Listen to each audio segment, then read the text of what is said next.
Thank you so much, Elaine. My name is John Morrow. I'm a professor at Penn State University and also an assistant editor at Before We Go blog and Grimdark magazine. First, I'd like to thank all of you. Thank all of you for coming. Thank you, Mom, for pointing out the microphone. Thank you all for coming. And a huge thank you to Webster's, to Elaine and to Nancy for hosting and for doing all the work to set this up. So thank you so much to Webster's. Great. All right, so it is very appropriate that we have this at Webster's because it was right here that I first learned about this book. Michelle and I were actually having a coffee sitting right over there, and she was telling me about this upcoming book where every story is based on a Talking Heads song, and it is for charity to help fight climate change. And I think my eyes just got really big. I was like, I must read this book. So I was very fortunate to get an early advanced reader copy of the book a couple of months ago, and I just absolutely devoured it in one weekend. So it was my great pleasure to read all 12 of these all original stories by 12 different authors. There's a wonderful diversity of topics and styles here.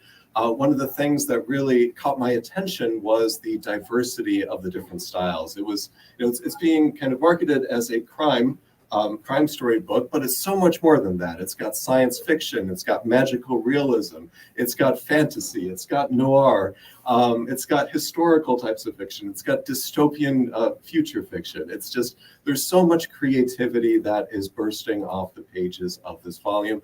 I also really enjoyed seeing how the different authors interpreted these songs from the Talking Heads. As a longtime Talking Heads fan, maybe not as big of a fan as you, but it's not a competition. Not a competition, but I loved seeing how the authors would take some of the lyrics and some of the ideas from the Talking Head songs and put them into their stories, like the ideas of cycles, humanity going through cycles, as we're going through cycles even today.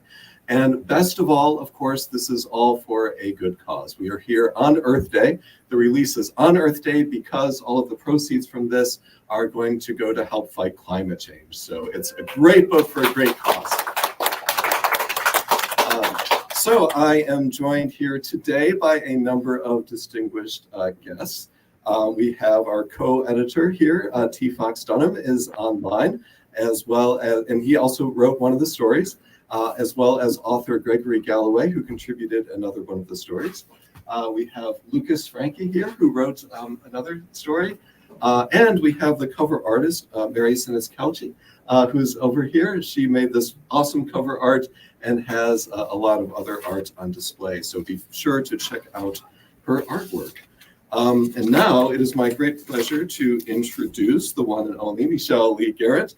She is an author, editor, and recovering journalist. She has investigated courthouse corruption as a small-town reporter, directed communications for a U.S. Senate campaign, and played in a handful of punk bands. She currently works as assistant director of executive communications at Penn State's Office of Strategic Communications. And as an author, her work seeks to examine how inequitable systems manufacture injustice and how the human condition is ultimately one of rebellion against an absurd world. So, Michelle.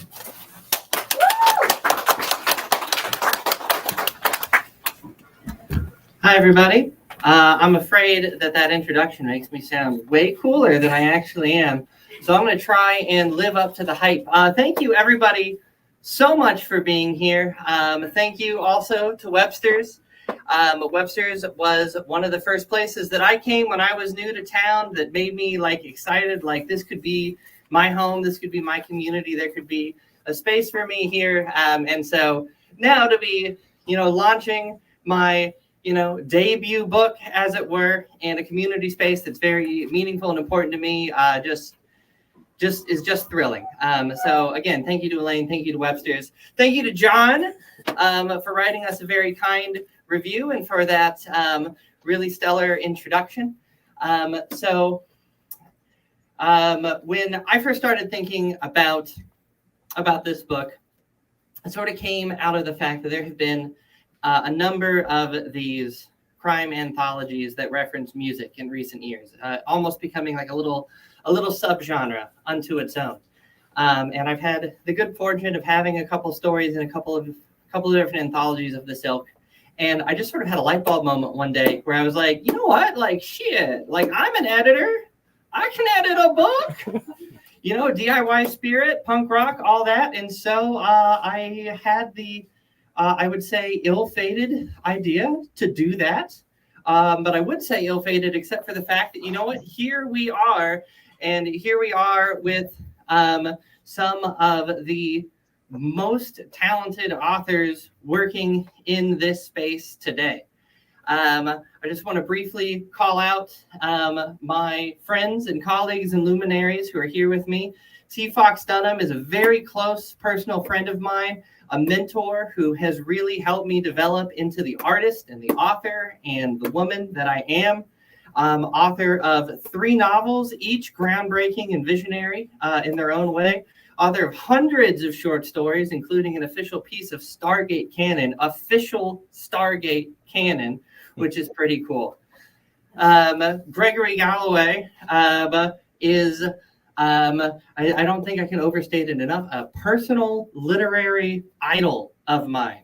I read Greg's first novel when I was 16. It's called As Simple as Snow. It is a devastatingly beautiful young adult mystery, and even that description is underselling the depth and the breadth of emotion and experience captured in that award-winning novel. And it literally changed my life. You have those pieces of art that you encounter that shape you on a fundamental level. His first novel was one of them. And now here he is with me, virtually albeit, but here he is with me at this event, in this freaking book. And then last, but certainly not least, we have my very dear friend, Lucas Franke. Lucas and I grew up together, went to high school together in the little town of Waynesboro, Pennsylvania. I don't know if any of y'all know Waynesboro. Any Waynesborians in the house? Didn't think so. But, you know, we've come a long way since, well, we do have a Waynesborian in the house. Nope, it's happening. Evan drove all the way up here just for this, like a crazy person. But we've come a long way since then and sort of worked in the trenches together, publishing stories and trying to make something of ourselves. And to be here together is really, really amazing, and I think is a testament to what you can do with determination and with friendship and with belief in yourself and with each other. So with all of that being said, how about we start hearing some words from the book? How does that sound? You want to do some readings? Awesome. Can I just move you over just slightly? Yes. This way. That way. This way? Yeah. How's that? And back up. I'm gonna hop over so we here. don't cut off your head. So it's gorgeous pianos of yours. Okay, there we go. So as John alluded to, the whole collection is a charity collection to help fight climate change. I really wanted the book to have a sense of purpose, to have a sense of consciousness, to have a sense of justice. And so my story is the titular story, Burning Down the House.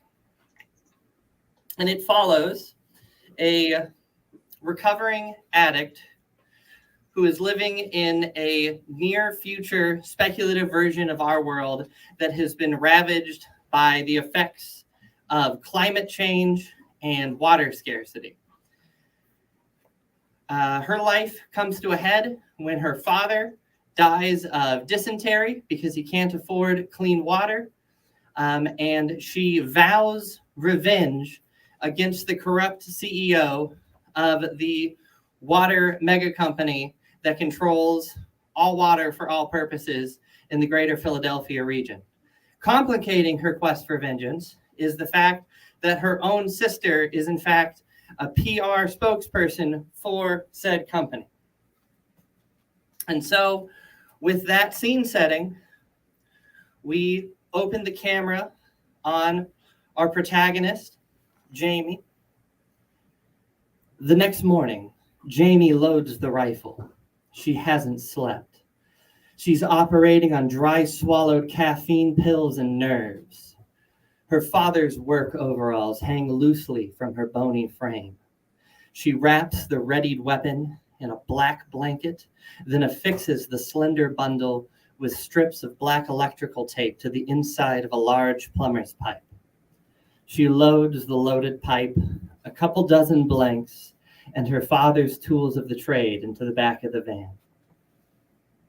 She follows the same route into the city taken by her sister the previous night, over the bridge above the river's corpse, into the dense forest of skyscrapers and neon lights. In the heart of the city's wealthy center, the Winsington gleams like a crystal palace in the morning sun. Jamie parks behind a line of news vans on the street, there for the press conference. She unloads the pipe and tools onto a push cart, making sure to place the gun-bearing pipe on the very bottom, obscured by the rest. She bluffs her way past the doorman by gesturing to her plumbing accoutrement. At the front desk, the receptionist gives her a haughty once-over. "We only have one maintenance key card for security purposes, and nobody told me to expect a plumber today." Her eyes narrow behind thick-lensed glasses. "You said you're with Thomas Plumbing? I thought Waterworks bought everybody up under their name." "Yeah, lady, it's called subcontracting. Ever heard of it?" Her nervousness has wrapped back around into mania. Her hands shake in their pockets. The receptionist tries to respond, but Jamie cuts her off. "All I was told is you got tenants threatening lawsuits out the wazoo on account of how they can't even flush what actually comes out the wazoo. So when they drag your asses to court, you have fun telling your boss it's all because you wouldn't let me in to do my goddamn job." Now, the receptionist stammers. "Hold on." Maintenance key card, now successfully in hand, Jamie rolls her pushcart up to the service elevator and takes it all the way up. The rooftop of the Winsington, taller than all its neighbors save the looming waterworks building, offers her a 365-degree view of the city, sprawling like a pack of addicts scattering at the sounds of sirens. In the plaza across the street, the little men in suits are already setting up speakers. Jamie unveils the rifle from its hiding place. Across the street, Ashley, her sister, is running on caffeine pills and nerves. She hasn't slept. She and her boss have been last-minute grilling CEO Maxwell, practicing anticipated questions from the press. "Hate the goddamn media," says Maxwell, a well-fed man boasting a thin mustache and thick jowls. "Why'd you have the finalized talking points over so late?" "I was out on bereavement, sir. My father." "I never had a father, and look at me. See what I'm saying?" Ashley grits her teeth. "Yes, sir. Next time I need something, I expect it then. No excuses." She gives a painful nod. Maxwell snaps his fingers. "Say it." Her teeth threaten to crack under the pressure. "Yes, sir," she says. "Good." Another suit opens the door of their conference room. "They're ready for you, sir." The CEO rises. Ashley follows, the only woman of color among the entourage of indistinguishable white corpos in tasteful pinstripes. She can feel her heartbeat in her ears, drumming double time. She tries to tell herself it's just because of one too many caffeine pills.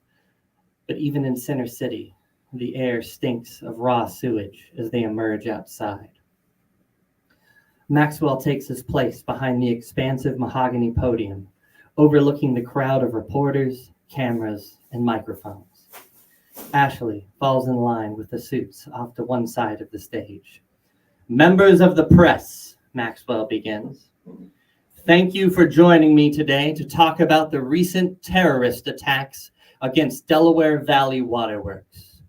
Let me first state, unequivocally, that these terrorists, these criminals who disrupt our supply lines, who destroy our company property, who rob communities of the water they depend on, will be found and brought to justice."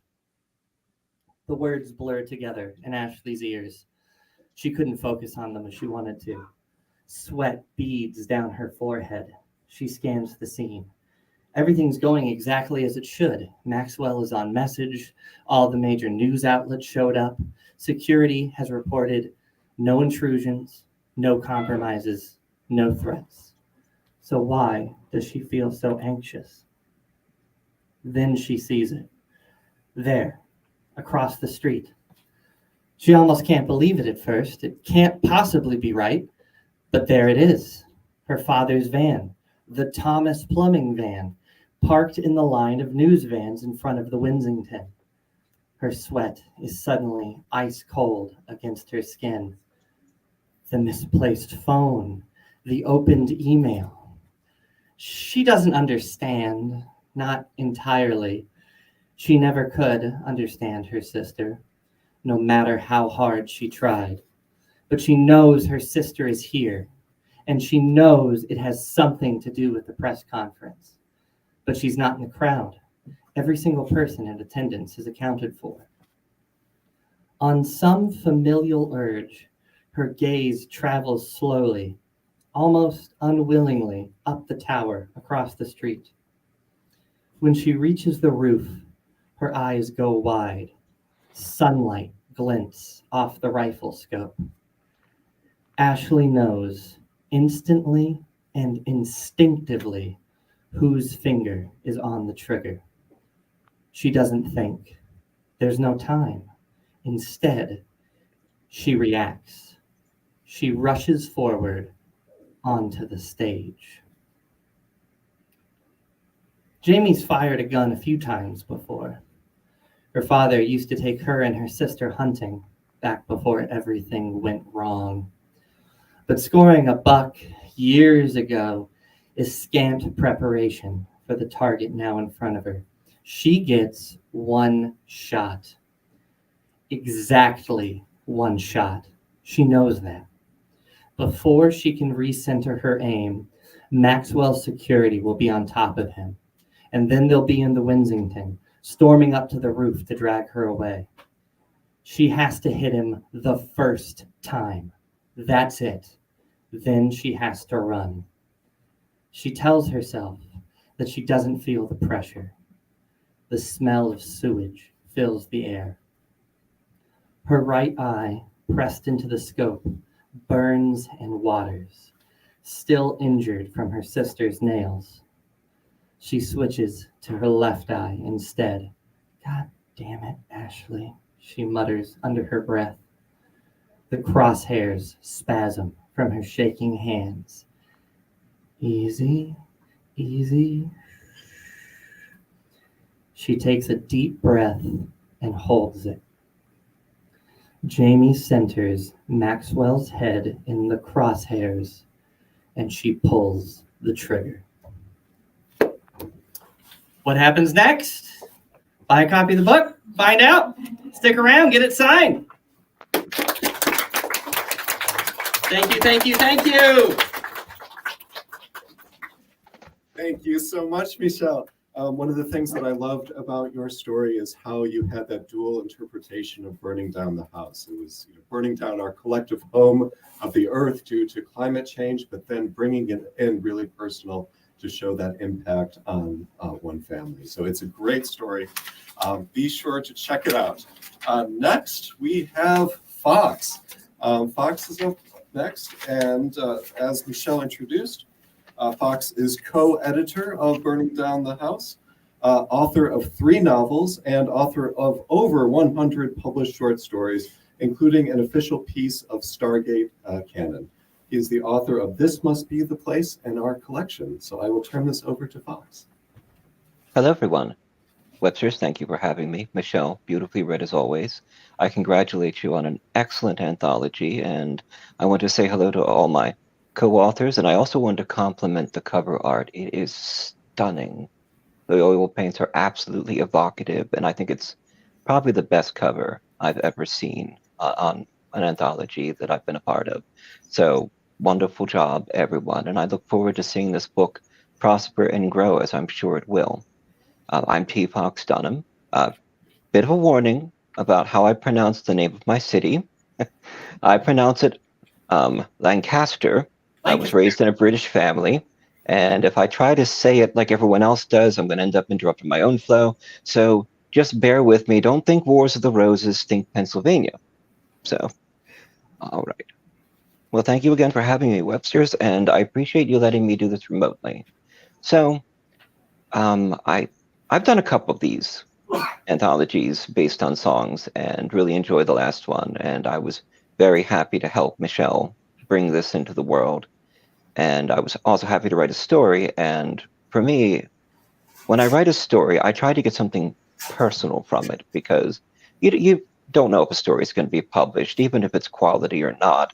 It always depends on the winds of marketing, the winds of the editor, and the winds of just the industry at the time. So I have tons of short stories going fallow that will probably never see the light of dawn. So I always try to make each story into a personal journey and find something in my own arc. And since moving here, and everyone sees Lancaster as this getaway city where you come and you meet the Mennonite community, the Amish community, you see carriages, there are farms, nature, it's Pennsylvania countryside. But the city itself is quite impoverished. And we walk to the Central Market every day, and we pass junkies and we pass the homeless, and it can actually be kind of scary at night living downtown.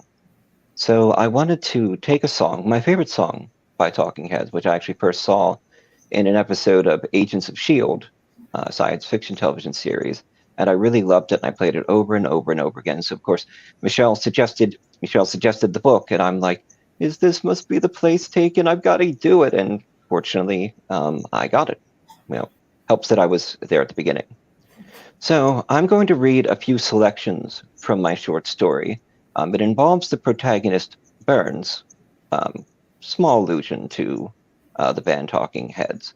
Now, this story was not only a chance for me to explore the homeless problem in Lancaster. I've actually befriended several and based this on many stories that I've been told, but also on Michelle's personal journey, as I was honored as she allowed me to be purview to the journey, the incredible and beautiful journey that she has made in this world.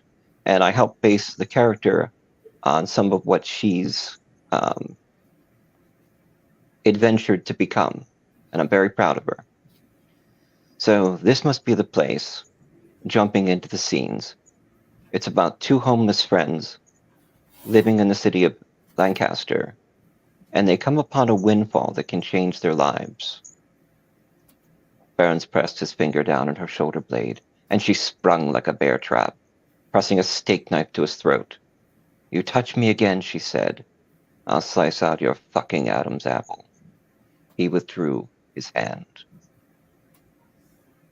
"I could love," she said, and turned over on her back. A copy of Philadelphia's Worst Mob Bosses that she'd gotten from the Lancaster Library slid off her thigh. "But if you pull shit like that again, I'm gone." "Sorry, I only wanted to." Don't be fucking sorry," she said. "Everyone's always so fucking sorry." "We can't stay in the city," he said, changing the subject. "God left the oven on, baby." She turned over on her side, pulled out her ratty off-white wig, the kind the founding white guys wore, from a bag and put it on her shaven head. Then she took out a makeup kit, looked at her face in a palm mirror. As she worked, she sang a familiar church hymn. Burns could see she was hurting too, and knew it was bad when she started singing Ave Maria. The tone of her voice rang like a church bell. "We could find Harry and Bug and go to the Red Rose, over to the mall." During the lean times when the shelters closed a few months in January, they'd pulled some shit at the Gap at the mall. He'd go into the store, act suspicious, start piling up expensive shirts and pants on a table in the back until he got the attention of the security guard. At the same time, Angel and two others in their group would get all cleaned up, go in and start grabbing as much as they could, sticking it down their pants, in their bags. When they gave the signal, they'd walk through the metal detectors together. Of course, the guards focused on him and let the others through. Later, they sold what they could or traded. It got them some money in their pockets, some supplies, filled up Teddy for at least a month. Biff closed the pawn, she said. We got nowhere to fence this shit. I found some tools in the basement, he said. We could get a few bucks. For the next few hours, not able to sleep, they plot and schemed how to survive the next few days until the sun rose over the old city of Lancaster, talking to keep their minds occupied and distracted from their oral agony, hunger, and withdrawal. Light lit up the hall into the kitchen, and Burns for the first time noticed marks on the wall labeled with corresponding years. Children had grown up in this house once. 3, from the look of it. Somewhere in the world, that family thought of this house fondly and shared warm memories. It's time to do the thing, Angel said. Yeah, that's Tony T, Barnes said and laughed. She didn't join in. Fuck. You're serious, he'll cut us down. Not if we do it right, she said. He'll never see it coming. Yeah, 'cause no junkie ever robbed his dealer before. We get enough, she said. Break free. Fill Teddy, then wean ourselves. Have enough to get a small place somewhere. North. Canada. No more people to get in our shit. Sounds like utopia, he said. But I like breathing. You won't be breathing no more when your jaw abscesses.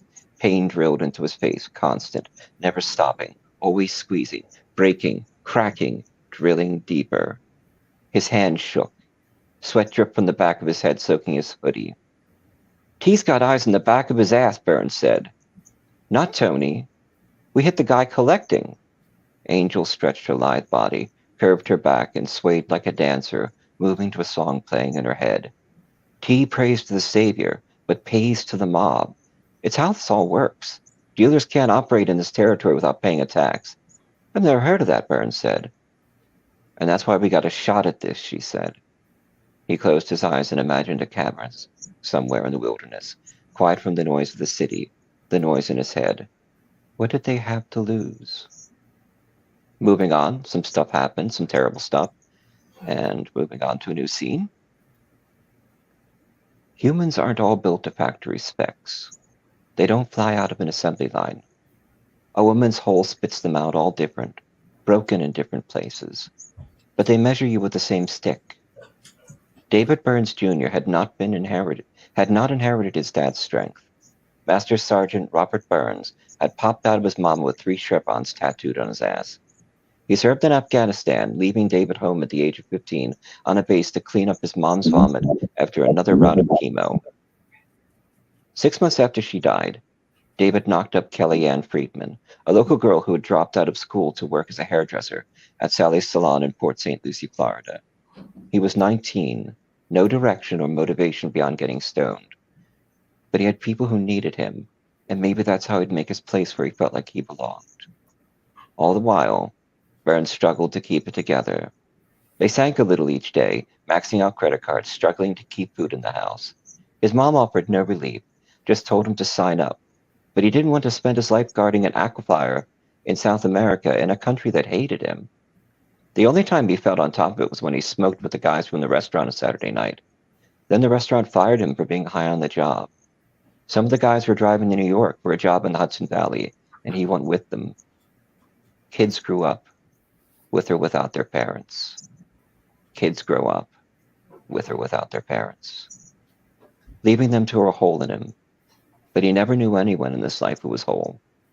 He got along working temporary jobs, but never had enough to get a place. Most of the people on the street he knew were the same.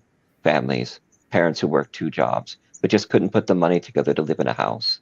Most of them managed to get a few weeks out of a cheap trucker motel, or maybe rent a place for a few months, but they always came back. People formed groups to survive. Burns got with Angel's gang at Duke Street Mission. They needed a big asshole, and he wouldn't have made it this far without him. The wake struck him as weird, but that shit didn't matter anymore. While the tourists still carried cash, they worked the streets together, reading on the benches. He liked reading and thinking grand thoughts written by others. It comforted him from the cruelty. Piece of shit heroin junkie. I'm not giving you money so you can just shoot it up. For your information, I'm a piece of shit meth head. And last scene.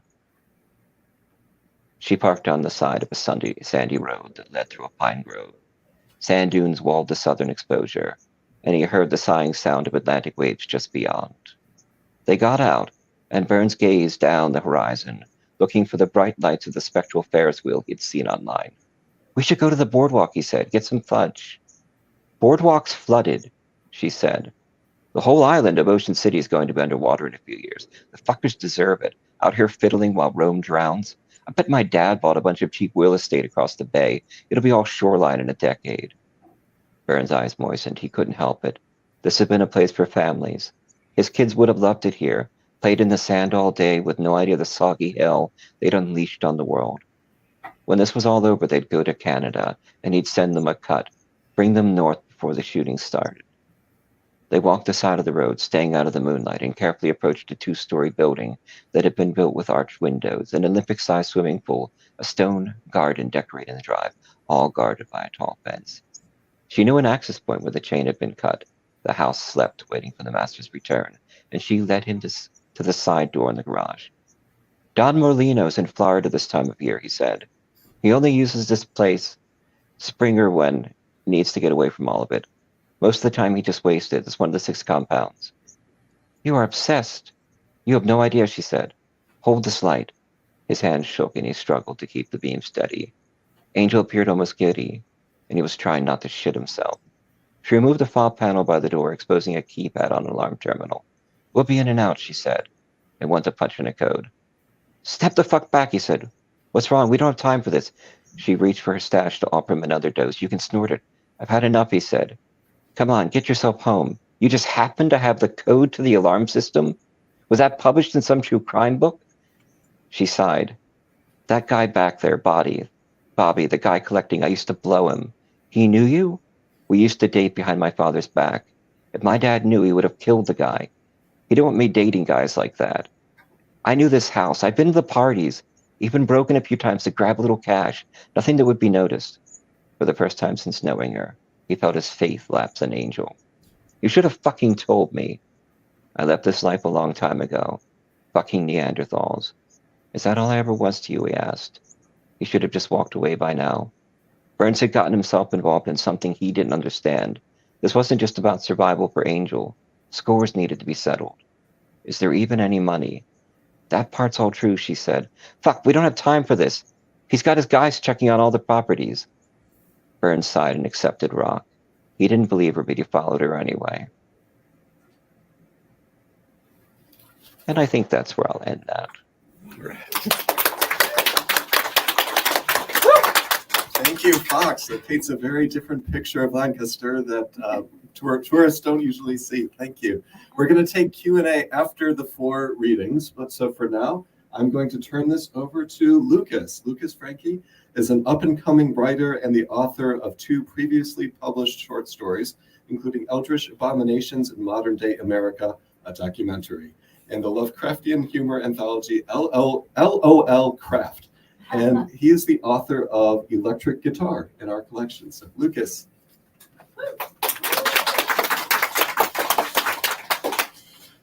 Well, this was a interesting experience for me because whenever Michelle invited me to write in the story, I had never really listened to the Talking Heads. So I'm like, oh gosh, what am I going to do? So one day I sat down and I just listened to their entire discography, and I stumbled upon Electric Guitar, which is a song I'm pretty sure nobody's ever heard of. I don't think they ever played it on the radio. I know that one. But I'm just like, what the heck is this guitar doing that it ended up on trial? So I came up with this whole elaborate fantasy world where musical instruments, they're all secretly intelligent. They can all talk to each other. They just don't speak our language. And our main protagonist, John, he's a guy in his early 30s. He's a musician in a college town. You know, he plays college bars. He's been doing this thing for 10 years now. His original bandmates are all gone. He's recruited new ones. He's still playing the same college, same college bars. And then out of the blue, he gets a call from this big, loud, crude rock band to open for them. Opportunity of a lifetime.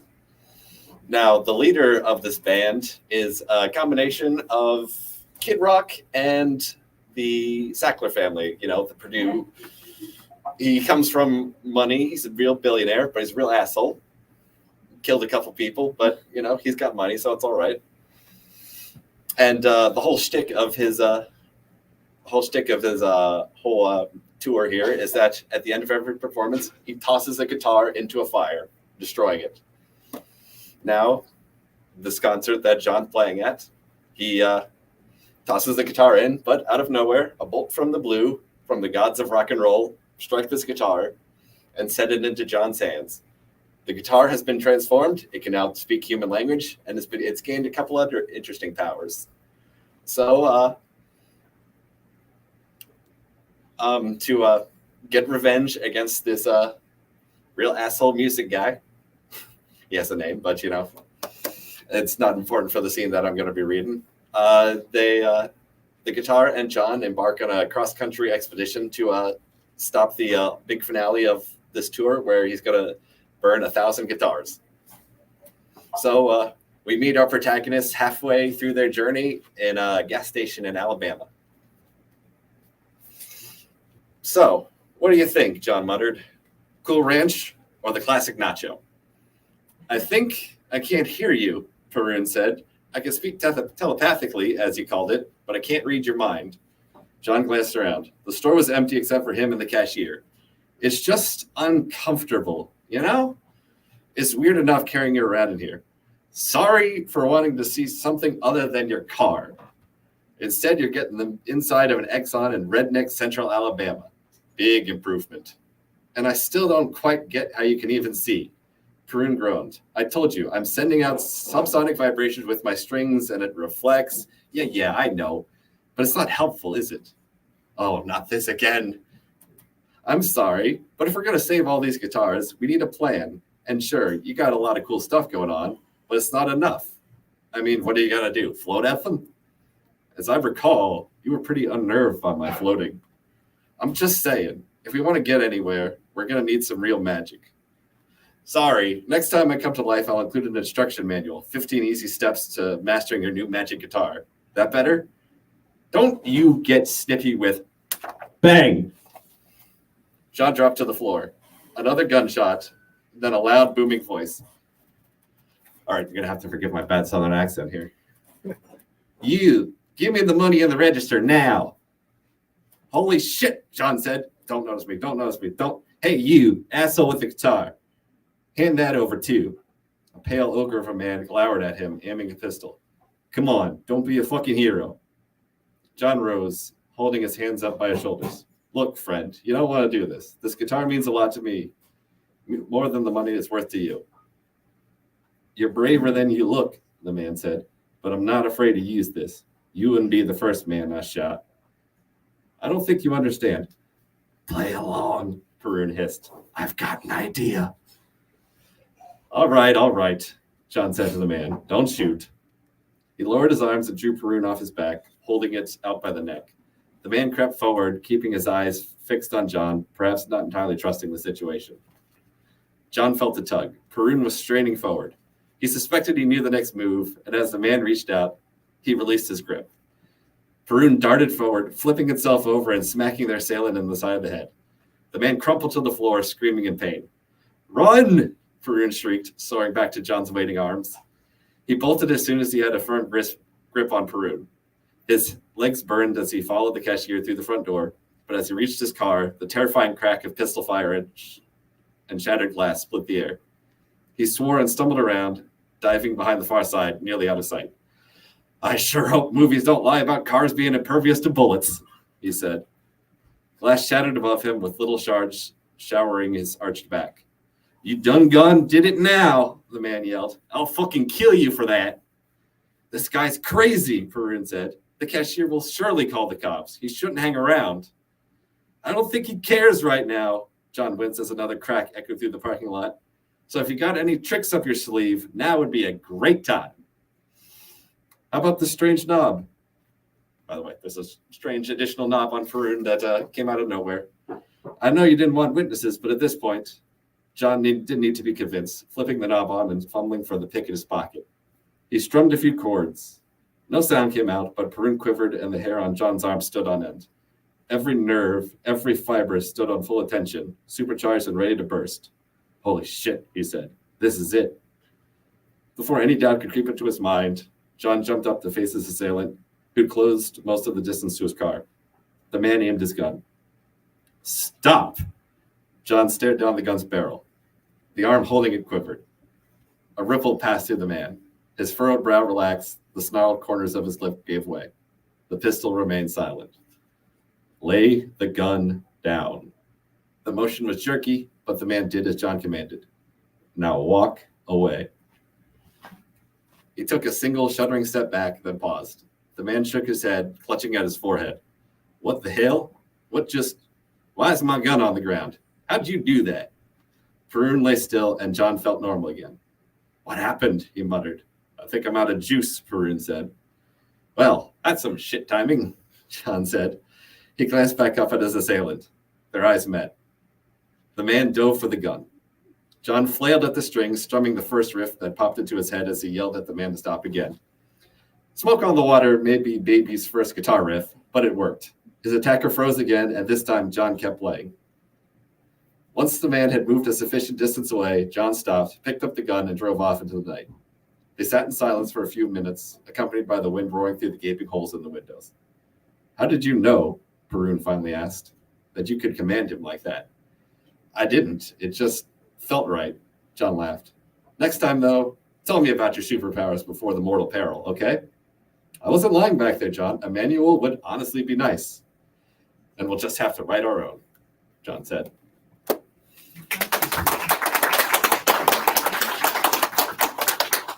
Thank you, Lucas. It's a really fun story. It had, for me, some Murakami vibes to it. I thoroughly enjoyed it. All right, our fourth and final reading today is from Gregory Galloway. Gregory is the author of 3 novels, including the Alex Award-winning As Simple as Snow and the literary noir Just Thieves. He's the author of Once in a Lifetime in our collection. Gregory. Thanks, John. Thank you, Webster. And, thank you, Michelle. Thank you for inviting me to contribute. I'm so pleased that we were able to work together on this and finally be connected on a project. One of the great things about doing this is to reapproach a song that I knew very well once in a lifetime and listen to it with new ears and sort of think about it in ways that I had never thought about it before. For my story, sort of what struck me about the song was the mix of absurdity and seriousness in the song. I think a lot of people play up the humor of the Talking Heads oftentimes and miss sort of the serious underpinnings of their songs. So what I wrote about was a robbery at a wedding, and I think in honor of today, I'll try to read some of the earthiest parts of the story. So I'll read a couple opening paragraphs and then jump forward.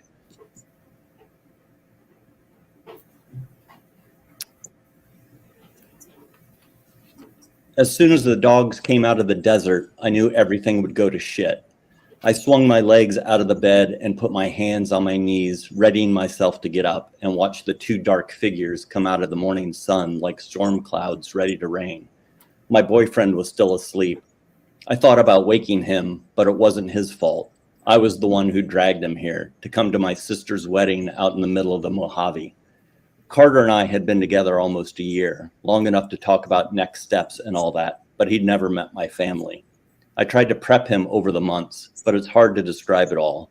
Hard to describe all the complications that have become twisted and tricky over time, like trying to describe the inside of a tornado to someone safe and sound on the other side of the country. I'd like to tell you that we only came for my sister, but we really came for the money.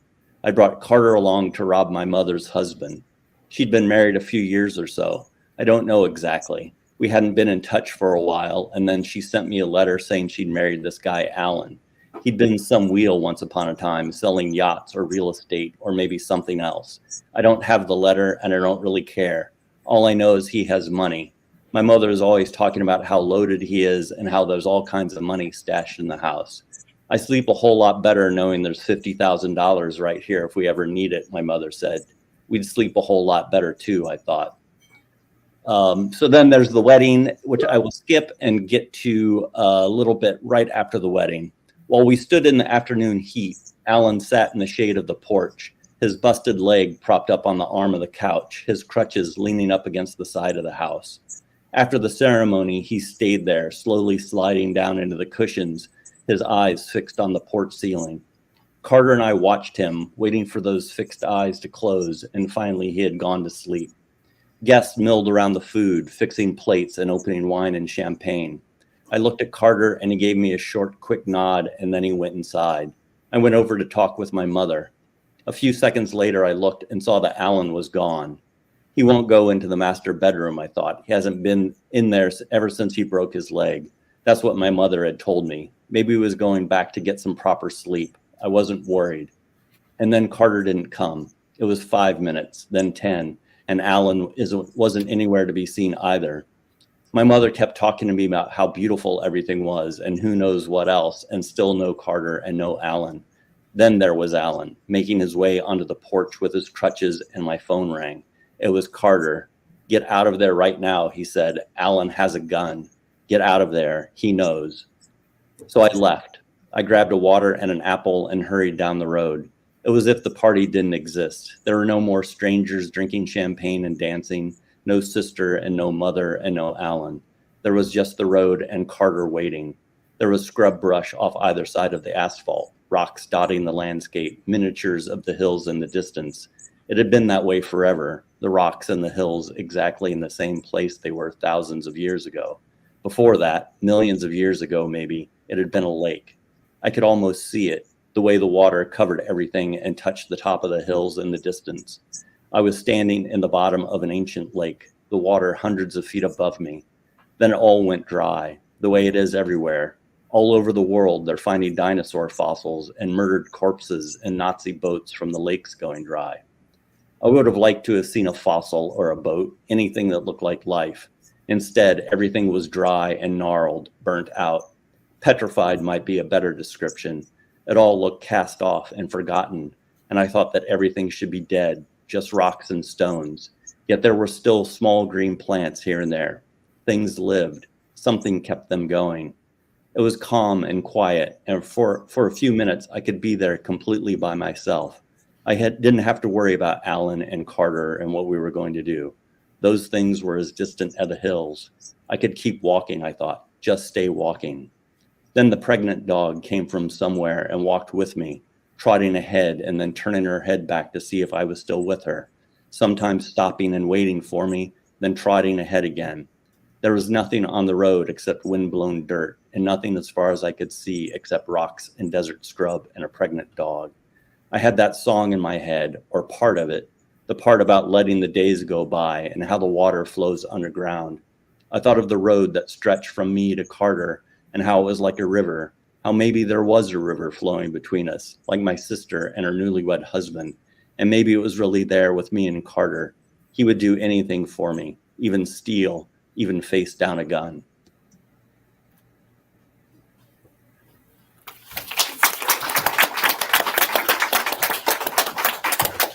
Thank you so much, Gregory. And your story for me was the perfect way to close out this wonderful anthology. Now we all have a once-in-a-lifetime opportunity to have a Q&A session with all four of the authors here, as well as with our cover artist, Mary. So please think of some questions. I'll kick this off with the first question.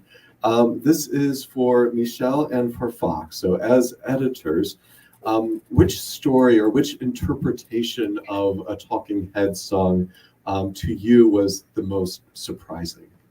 Shall we start? Let me start with Fox, actually. I enjoyed Lucas's story very much, and I felt the way Lucas interpreted the song really brought out some unique depth to it. And that was one of the best parts about working with the authors, was listening to their interpretations and how their individual experiences explored the song, interpreted it, and related to their unique points of view. So I have to say, just wonderful story, Lucas, and don't change the way you write. Just keep going with that lovely, whimsical style. All right. Okay, so with the exception of my story, which I'll leave off the table so as not to appear vain, I have an 11-part answer. And I could honestly stand up here and talk about every story in the book, because I really do feel that every author brought their A game, and really brought some surprising takes on the source material that they were using as their spark to light their fire. But I will try and spare everyone the long answer. I also was really surprised by Lucas's story. Lucas is really, really good at taking things that seem like they shouldn't work together, like Lovecraftian horror and humor, and not only like making them work together better than you would ever expect, but like making it feel like they should have been going together all along. And so I was really amazed the first time I read Electric Guitar, and I started it. And I was like, what the fuck is this story? It's a buddy comedy, fantasy, road trip, hero's journey. And it works. And it's really funny and it's really heartfelt at the same time. So that was really, really amazing. P.D. Kasich, who is a World Fantasy Award winner and Bram Stoker Award winner, wrote the story Once in a Lifetime. Or sorry, not Once in a Lifetime. Sorry, Life During Wartime in this collection. And it would have been easy to write Life During Wartime as being set during like a literal militarized armed conflict. And P.D. Kasich instead wrote a speculative, lightly sci-fi piece about a terrifyingly possible future vision of America in which it has been retaken by fascism.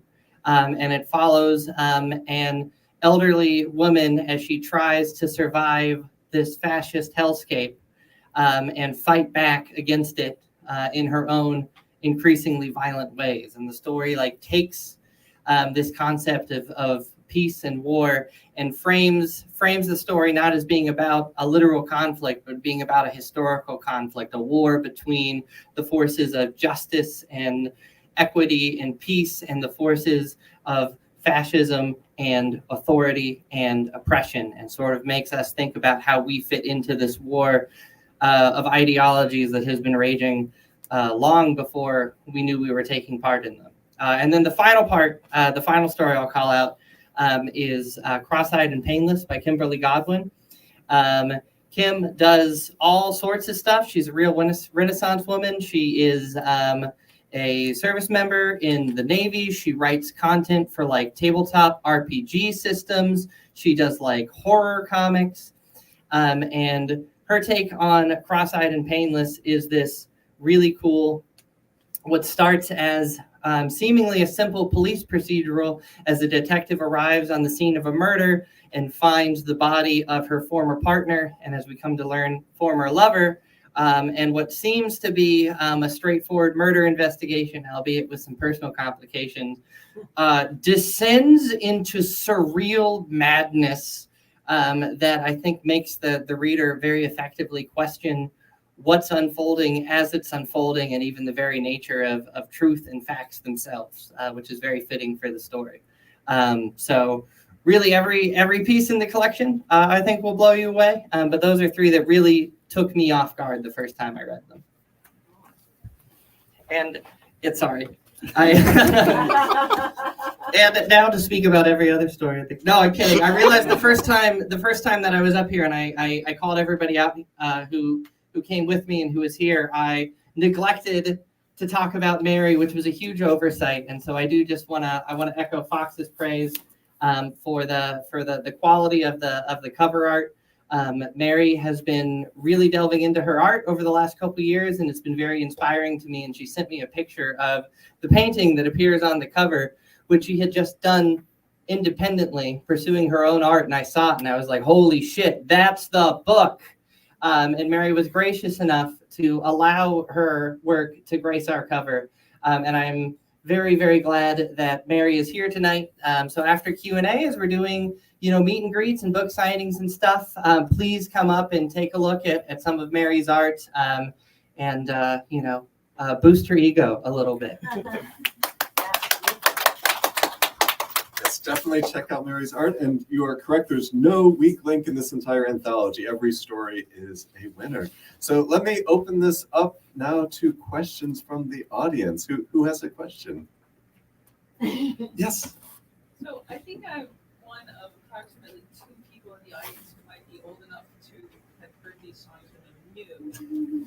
And Talking Heads had this sort of newscaster deadpan, which was a joke about accepting absurd reality. And so I'm interested in how each of the authors chose or fell into a voice for your piece. So the question, let me repeat that. So this is about the Talking Heads, and one of the themes is accepting our absurd reality. And her question for each of the authors is, how did you find that voice that captured that of the Talking Heads and merge that with your story? So maybe we could start with Gregory. Yeah, so for me, the difficult thing was because, as you sort of mentioned, David Byrne has such a unique voice.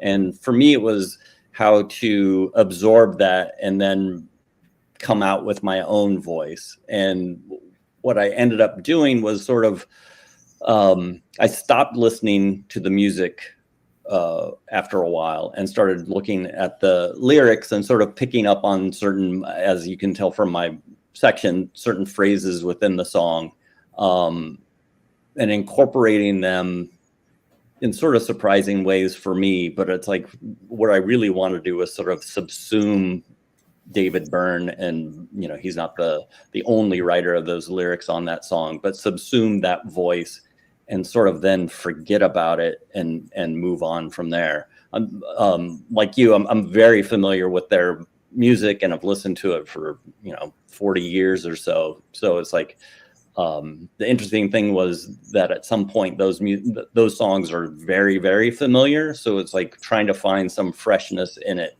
and something that triggered. I had actually, which I've never done, I had 2 ideas for a short story based on that song, and one of them I found was like very slavish to David Byrne's voice, and sort of abandoned that rather quickly and sort of went into the story that I ended up submitting. Great. Lucas? All right. Well, like I said, let's not step on that. Like I said, I am very new to the Talking Heads. I never really listened to them, aside from the occasional song that I heard on the radio. So just going through, I'm just like, this guy, he seems like he's having some fun with this. He's just got this real deadpan, just sort of real deadpan voice, and it's just like, these lyrics and everything, they're kind of fun, And I thought the song that I chose was, it had some really fun, interesting lyrics. So I'm just like, you know what, we're gonna just see how far we can get. How off the wall ridiculous can we get this idea? Now, originally I had more of it was almost like a John Wayne-esque sort of ending, where the magic in the guitar sort of fades after some big epic, final battle, but I'm like, yeah, it's kind of a downer ending. I've got this humor. I want to really stick with the humor. So, yeah, I guess that's really where I came from. And I like humor in stories. I like a fun story. I kind of figured that, I've met a lot of people, in a crime anthology, there's going to be some downer ending. So I wanted a bit of a counterpoint to that. So, yeah. Very good. Fox? Well, I was fortunate enough to pick the song, and when I start writing a story and I come up with a general idea, or you get bits and pieces that sort of hit you from the atmosphere, I always try to come up with a theme first, and the song provided me that theme. And as I listened to the lyrics, home is where I want to be, I started thinking about the concept of home. And the song is very much about home not being a place, but home being in another person, and which is just the definition of love.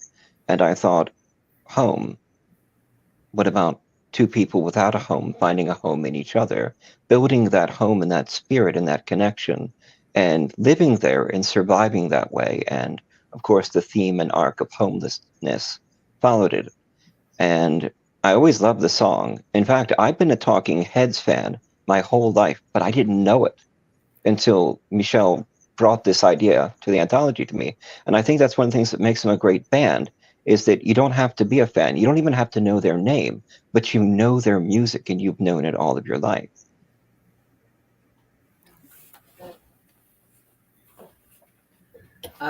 Thank you for the question, Cindy. One of the best professors I ever had in college, and a big part of the professional success that I've been able to attain, I learned in her class. So thank you for being here tonight. That's a really great question, and it's really interesting how you phrased it about this idea of cycles and the absurdity of life and the absurdity of the world, and how we respond to it. And that was definitely something that I had in mind as I was starting to formulate my piece. I, as Lucas alluded to, was sort of worried that the collection would run the risk of being kind of dour and kind of filled with a lot of darkness and a lot of downer endings.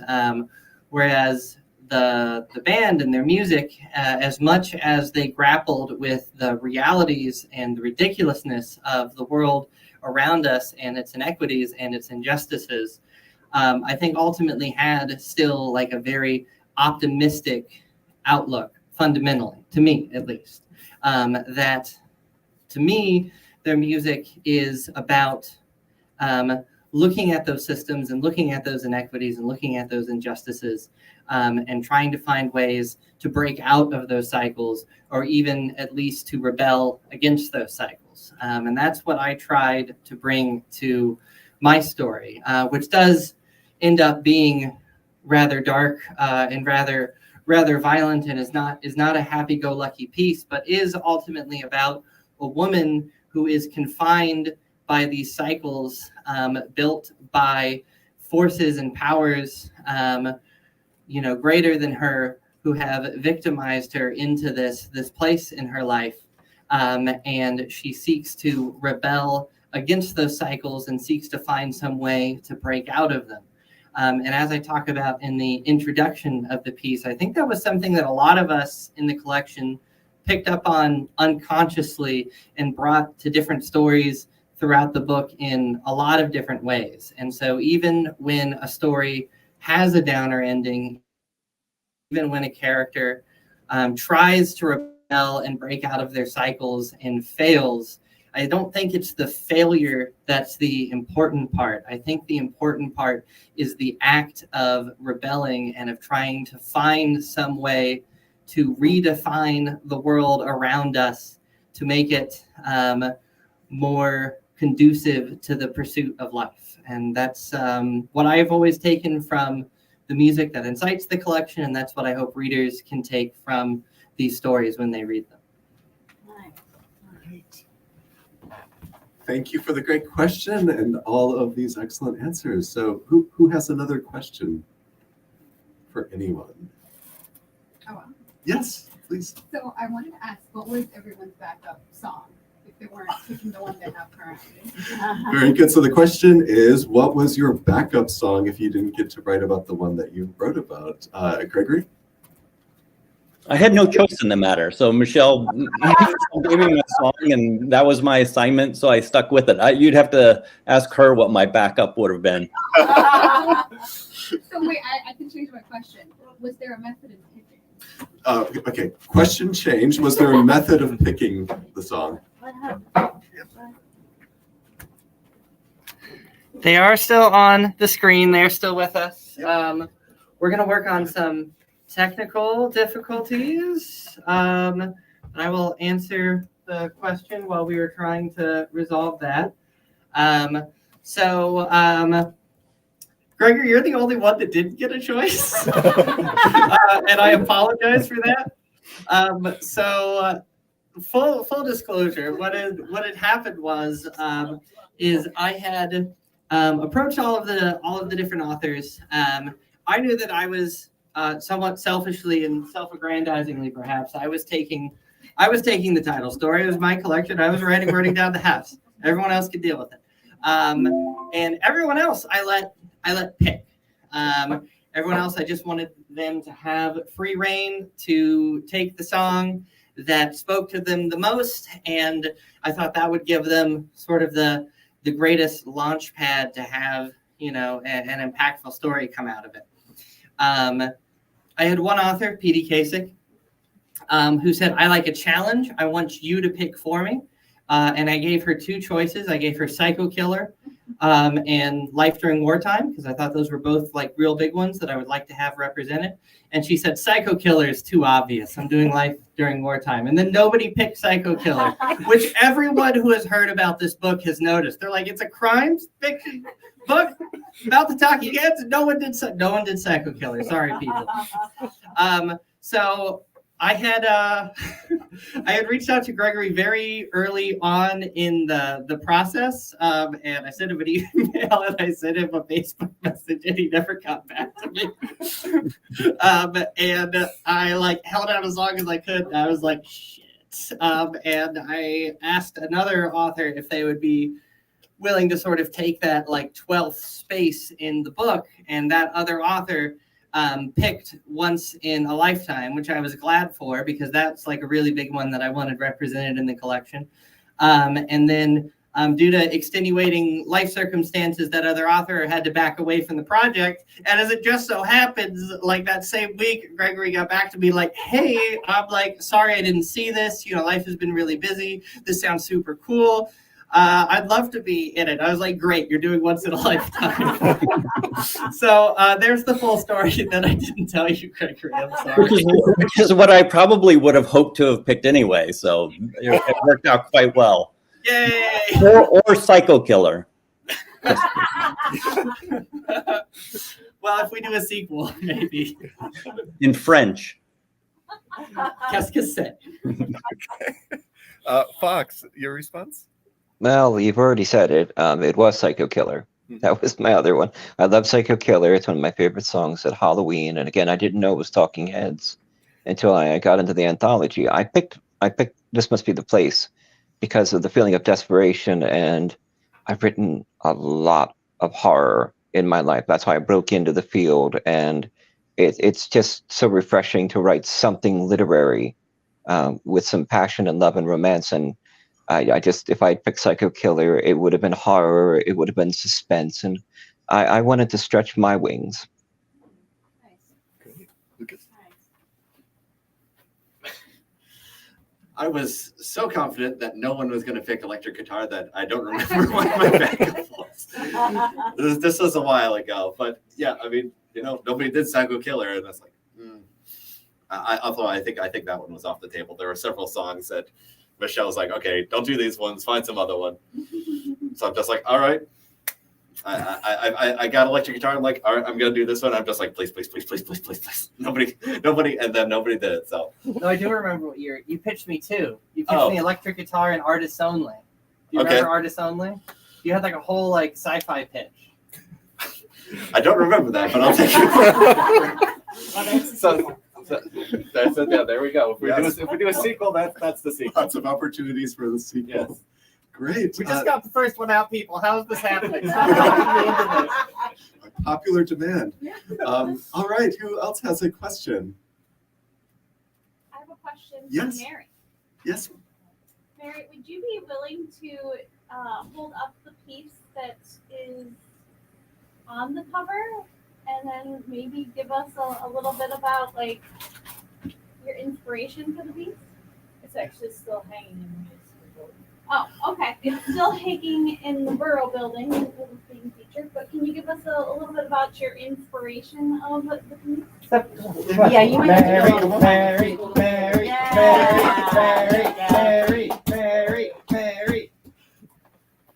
The cover says enough. This cover.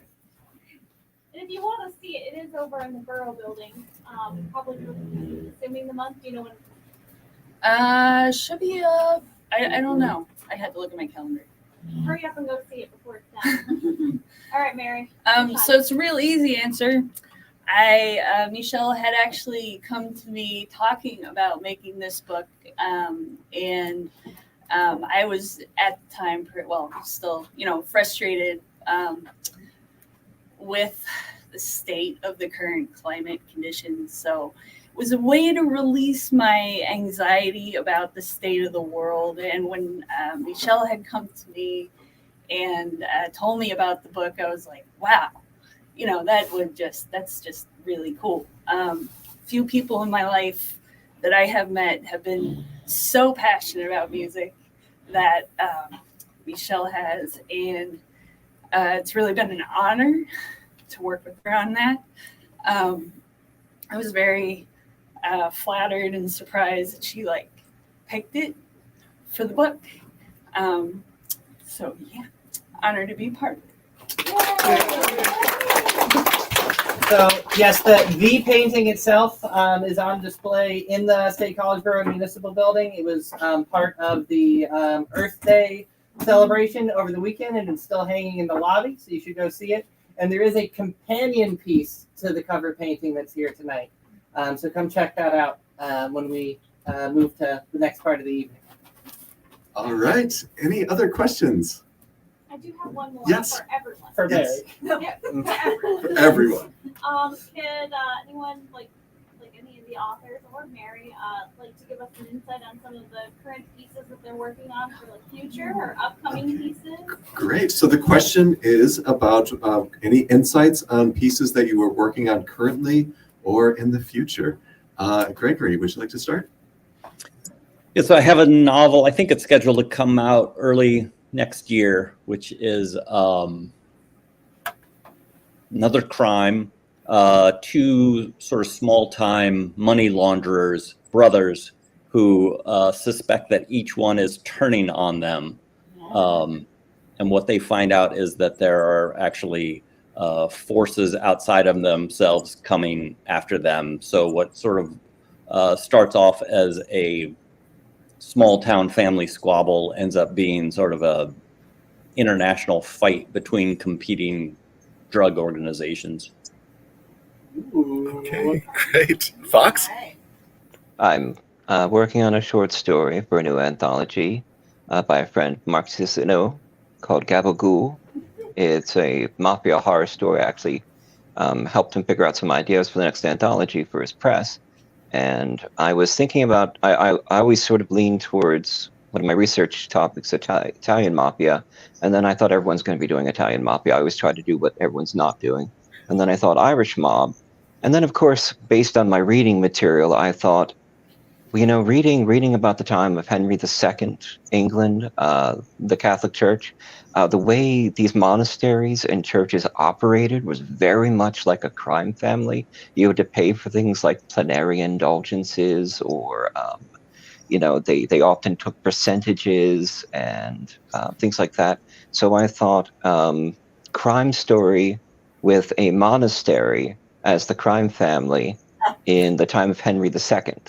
So that's what I'm working on right now. Very cool. Lucas? All right, so I have a couple of short stories that I've got done that I'm still looking around, shopping around, looking to get placed. One is it's a Maryland-themed cosmic horror story about an interracial couple who goes back home to the boyfriend's ancestral home in Smith Island, Maryland. It's a little island in the middle of Chesapeake Bay, and they stumble upon a cult worshiping a giant crab monster.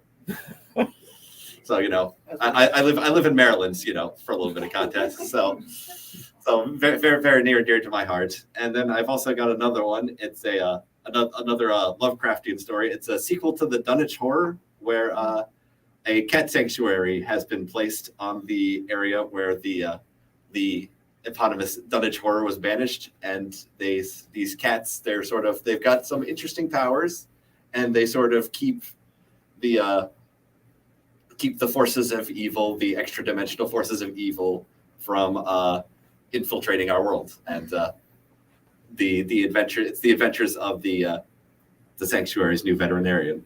So that's what I'm working on right now. happens every day in Maryland. Mary, would you like to tell us about your new work? Make it harder for you to get outside, right? I actually did that on purpose. I believe do have to. So I'm actually working on a couple pieces. One for the LGBT Center for June, which is I did that piece there is from was from participation last year. So I had so much fun doing that again. I am also working on a piece for Juneteenth that I'm trying to represent, which is kind of challenging. And I think I was working on another one. That's really it. I don't know. Great.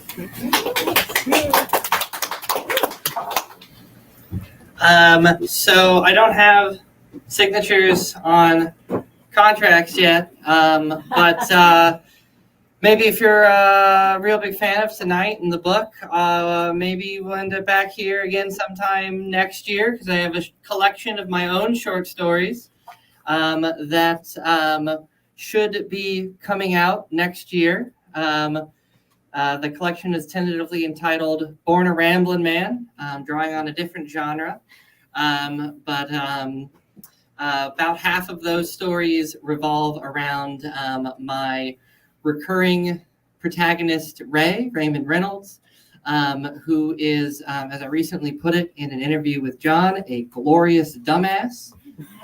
He goes over the course of his life from being a alcoholic country singing vagabond, sort of stumbling his way in and out of trouble. He comes home and trades the bottle for the bong and becomes a hard-toking pothead small-town newspaper reporter, investigating courthouse and government corruption. And then there's a final stage of his life that I'm working towards where he at least partially reckons with his vices and with his demons and accepts his lot in life and becomes a hometown private detective, learning to finally take joy in his choices instead of always being forced into things. So look for that. Born a Ramblin' Man and Other Stories by Michelle. And then I have a novel about Ray that I have been working on for 10 freaking years that I am, I would say, chest deep, nearly 50,000 words into like the fourth major version of that manuscript. Also about Ray, set during his reporter days, titled Off the Record, tentatively. And God willing, I'll finish that book someday. So look for that.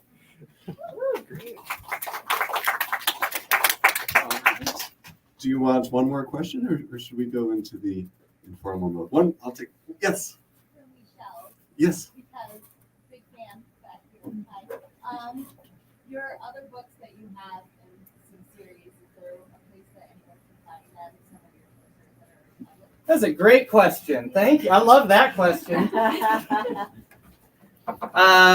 I've had about a dozen short stories published in various places. I have a website that collects all of the various stories that I've had published and where you can locate them. That website is Lee Garrett, which is my last name, literally just like my name put together, leegarrett.net.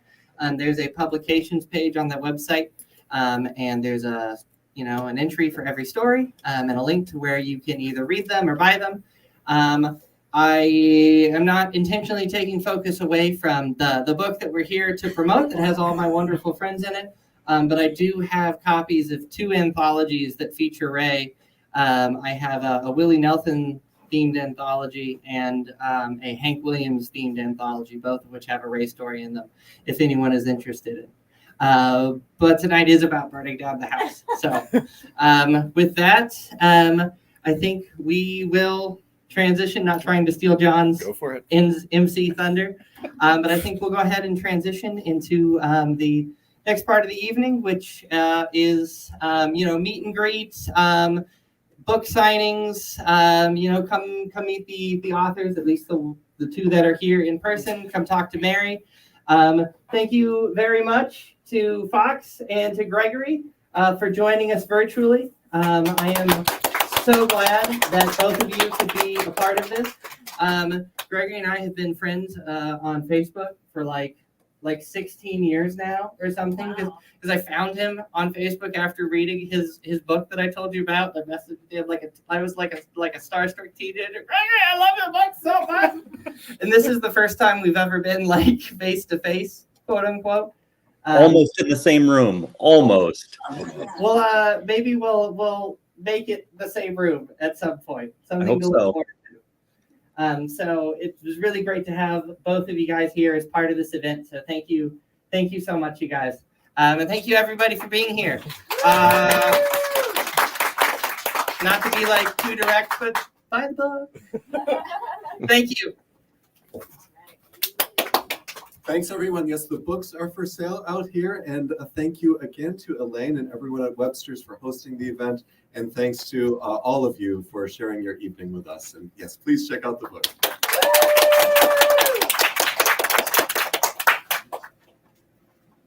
Yay. Yay. We did it. We launched the book.